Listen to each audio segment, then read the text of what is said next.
서울에서 직장 생활을 하고 있는 20대 후반 여자입니다.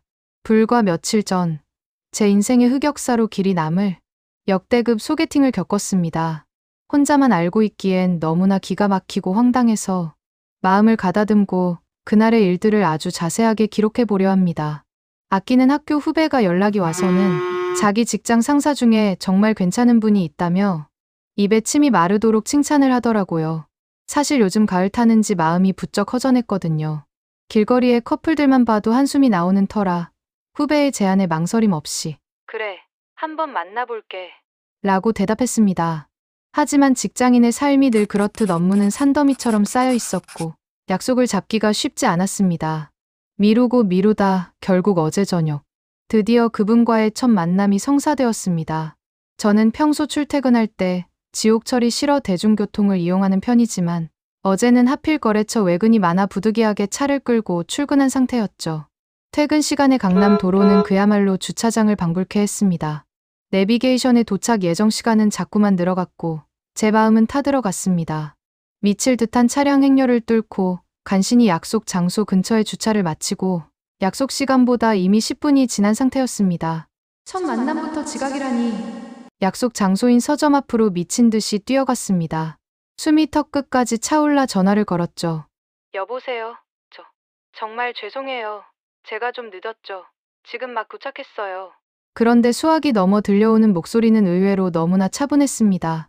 아직 오고 있는 중이라고 본인도 늦어서 죄송하다는 답변이었죠. 순간 긴장이 탁 풀리면서 아, 다행이다라는 생각이 들었습니다. 짜증은커녕 오히려 감사한 마음까지 들더라고요. 건물 구석에 서서 거울을 보며 땀을 닦고 화장 상태를 점검했습니다. 잠시 후 전화가 다시 왔습니다. 멀리서 헐레벌떡 뛰어오는 모습이겠거니 생각하며 고개를 돌렸는데 제 예상과는 전혀 다른 풍경이 펼쳐졌습니다. 그분은 마치 공원을 산책하는 사람처럼 아주 느긋하고 여유로운 미소를 지으며 저 멀리서 손을 흔들며 천천히 걸어오고 계셨습니다. 아, 참 긍정적이고 여유가 넘치는 분이구나. 저는 속으로 그렇게 좋게 생각하며 예의 바르게 인사를 건넸습니다. 첫인상은 솔직히 나쁘지 않았습니다. 나이는 30대 초반, 저와 딱 보기 좋게 어울리는 키에 깔끔한 헤어스타일, 그리고 인상이 참 선한 호남형이셨거든요. 옷차림도 군더더기 없는 세미 정장에 구두도 아주 깨끗했습니다. 후배가 믿고 따르는 직장 상사라고 하니 저 또한 최대한 예의를 갖추고 좋은 모습을 보여야겠다고 다짐했습니다. 우리는 근처의 분위기 좋은 레스토랑으로 자리를 옮겼습니다. 메뉴판을 보며 우리는 둘 다 스파게티를 골랐습니다. 저는 토마토 미트볼 스파게티를, 그분은 까르보나라를 주문하셨죠. 음식이 나오기 전까지는 분위기가 참 화기애애했습니다. 가벼운 농담도 주고받고 저희의 공통분모인 후배의 회사 생활 이야기도 하면서 즐겁게 웃었습니다. 하지만 저는 그때 정말 꿈에도 몰랐습니다. 앞으로 제 눈앞에서 어떤 광경이 펼쳐질지 말이죠. 드디어 주문한 음식이 나왔습니다. 그런데 음식을 대하는 그분의 자세가 조금 특이했습니다. 서구식 레스토랑에서 스파게티를 드시는데 마치 시장 국밥집에서 짜장면을 드시듯 흡입하기 시작하시는 겁니다. 거짓말 안 보태고 이런 소리가 식당 안에 울려 퍼졌습니다. 혓바닥을 아주 길게 내밀어 스파게티 면을 입 안으로 집어넣으시는데 입 주변에 크림 소스를 잔뜩 묻힌 채 소리를 내며 드시더라고요. 마치 전날 과음을 하고 해장국을 들이키는 아저씨 같은 모습이었습니다. 그러면서도 너무나 해맑게 웃으시며 여기 정말 맛있네요 라고 말씀하시는데 저는 당황해서 어색한 미소만 지을 뿐이었습니다. 너무 배가 고프셨나 싶어 예의상 제 것도 고기가 많으니 좀 드셔보실래요? 라고 한마디 건넸습니다. 그런데 그 말이 비극의 시작이었습니다. 그분은 기다렸다는 듯 본인의 입속을 거쳐간 크림 소스가 덕지덕지 묻은 포크를 그대로 제 접시에 집어넣으셨습니다. 제가 고기를 워낙 좋아해서요. 하시면서 제 스파게티 속에 든 미트볼을 찾겠다고 포크로 제 음식을 막 휘저어 놓으시는데 정말 순간적으로 어이가 없어서 웃음이 나더라고요. 살면서 제가 비위가 약하다는 생각을 단 한 번도 해본 적이 없는데 그 순간 입맛이 싹 사라졌습니다. 아니, 이 남자 뭐지? 우리 오늘 처음 만난 거 아니야? 내가 지금 친오빠랑 밥을 먹고 있나? 황당해서 벙쪄 있는 저를 보며 그분은 미트볼을 아주 맛있게 씹어 삼키셨습니다. 제가 너무 어이가 없어서 좀 덜어드릴까요? 라고 물으니 또 해맑게 웃으시며 아니요, 괜찮아요. 많이 드세요 라고 하시더군요. 네, 이미 다 헤집어 놓으시고는 저보고 많이 먹으라고요. 결국 저는 포크를 내려놓고 깨작거릴 수밖에 없었습니다. 그분은 제 속도 모르고 왜 안 드세요? 입맛에 안 맞으시나? 미트볼 진짜 맛있는데 드셔보세요 라며 또 자기 포크로 제 접시를 두어 번 더 휘저어 놓으셨습니다. 식사가 끝나고 후식을 주문할 차례가 되었습니다. 그분은 녹차를 고르셨고 저는 메뉴판을 보며 무엇을 마실지 고민하고 있었죠. 그런데 그분이 대뜸 종업원을 부르더니 이렇게 말씀하시는 겁니다. 저는 녹차 마실 거고요. 근데 커피도 좀 마시고 싶네요. 여기 커피 하나 더 주세요. 저한테는 단 한마디 상의도 없이 제 후식을 커피로 정해버리신 겁니다. 속으로 아싸, 나 이제 강제로 커피 마시는 건가? 신나네, 라며 헛웃음이 나왔습니다. 잠시 후 후식이 나왔습니다. 그분은 본인의 녹차를 몇 모금 홀짝이더니 제 앞에 놓인 커피를 빤히 쳐다보셨습니다. 커피 괜찮아요? 맛 좀 봐도 될까요? 말이 끝나기가 무섭게 제 커피 잔을 가져가시더니 그 뜨거운 커피를 거의 원샷 하듯 절반 넘게 들이키셨습니다. 이때부터 제 정신은 안드로메다로 날아가기 시작했습니다. 멘탈이 서서히 붕괴되는 게 느껴졌죠. 결국 저는 그 커피에 입도 대지 못한 채 레스토랑을 나왔습니다. 레스토랑을 나서자마자 저는 집으로 가고 싶은 마음이 굴뚝 같았습니다. 하지만 제 후배가 이분의 직속 부하 직원이라는 사실이 자꾸 발목을 잡았습니다. 제가 여기서 무례하게 굴면 후배가 회사에서 곤란해질까봐 꾹 참고 예의를 차리기로 했습니다. 우리는 영화를 보러 가기로 했습니다. 저녁 식사값을 그분이 계산하셨기에 영화표는 당연히 제가 사야겠다고 생각하고 카드를 꺼냈습니다. 그런데 그분이 급구사정을 하며 저를 막아섰습니다. 아니에요. 자꾸 이러시면 저 정말 부끄러워집니다. 제 체면 좀 살려주세요. 그러면서 제 손에 든 카드를 거의 뺐다시피 압수하시고는 본인의 카드로 결제를 하셨습니다. 그렇다면 팝콘이나 음료라도 제가 사야겠다 싶어 스낵 코너로 향했습니다. 그런데 그분이 저를 뜯어말리시더니 갑자기 은근슬쩍 제 팔짱을 끼려고 시도하시는 겁니다. 저는 소스라치게 놀라 슬쩍 팔을 뺐습니다. 그분은 아랑곳하지 않고 말씀하셨습니다. 저 팝콘 별로 안 좋아해요.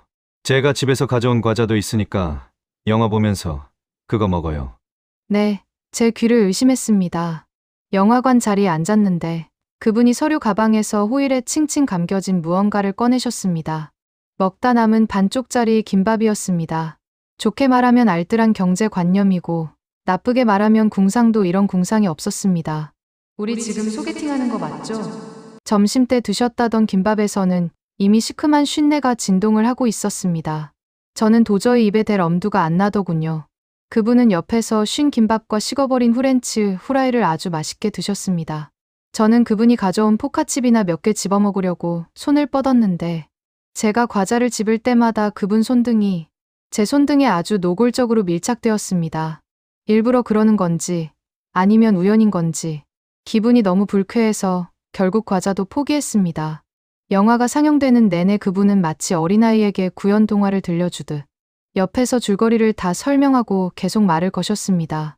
앞 좌석 사람들이 짜증 섞인 표정으로 뒤를 돌아보는 게 느껴져서 정말 쥐구멍에라도 숨고 싶은 심정이었습니다.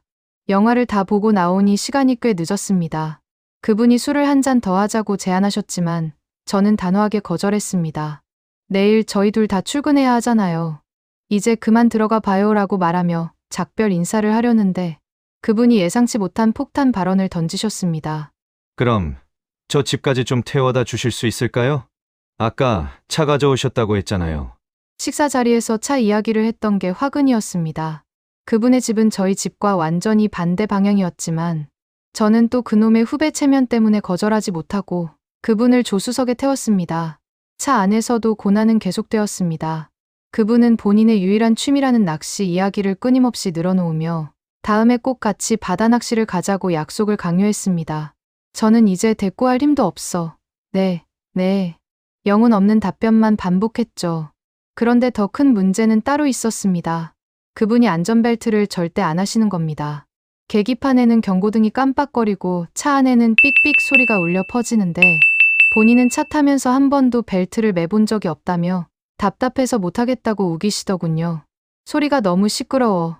저를 봐서라도 한 번만 해주세요라고 사정하니 그제야 마지못해 벨트를 채우시더니 그때부터 안전벨트의 불필요성에 대해 광적인 연설을 시작하셨습니다. 우여곡절 끝에 그분의 집 근처에 도착했습니다. 내려드리고 안녕히 가세요라고 인사를 하려는데 갑자기 그분이 팔을 벌리며 저를 안으려고 다가오시는 겁니다. 순간 제 머릿속에는 온갖 욕설이 스쳐 지나갔습니다. 이 남자가 내가 계속 내내해주니까 나를 진짜 호구로 보나? 저는 완전 정색을 하며 몸을 피했고 그럼 들어가세요 라고 짧게 내뱉은 뒤 그분이 뭐라 대답할 틈도 주지 않고 가속 페달을 밟아 그 자리를 떠났습니다. 분노에 운전을 하며 후배에게 당장 전화를 걸어 따지고 싶었지만 시간이 너무 늦어 꾹 참았습니다. 집에 도착해 화장을 지우며 생각할수록 눈물이 날 것 같더라고요. 내가 대체 뭘 잘못해서 이런 대접을 받아야 하나 싶었습니다. 오늘 아침 출근하자마자 후배에게 연락이 왔습니다. 선배, 어제 소개팅 잘하셨어요? 저는 목구멍까지 차오르는 분노를 억누르며 차분하게 말했습니다. 다시 한번 나한테 이런 사람 소개해주면 너 정말 죽인다. 제가 어제의 일화들을 하나하나 들려주자 후배는 정말 몰랐다며 회사에서는 그런 사람이 전혀 아니라고 연신 사과를 했습니다. 그러면서 덧붙이는 말이 그 대리님이 제가 너무 마음에 든다며 아침부터 연락처를 알려달라고 닥달해서 방금 알려줬다는 겁니다. 정말 후배마저도 한통속인가 싶은 배신감이 들었습니다. 후배가 다음에 일시 코스로 거하게 쏘겠다며 싹싹 빌고 전화를 끊자마자 모르는 번호로 전화가 왔습니다. 거래처인 줄 알고 받았는데 역시나 그분이었습니다. 어제는 잘 들어가셨어요? 어제 음식을 잘 안 드시던데. 원래 입이 짧으신가 봐요. 오늘 저녁에 시간 되시면 어제 못한 술이나 한잔 합시다. 저는 이제 예의고 뭐고 다 집어치우고 딱 잘라 말했습니다. 죄송하지만 저랑은 가치관이나 성향이 너무 안 맞으시는 것 같네요. 더 연락 안 하셨으면 좋겠습니다.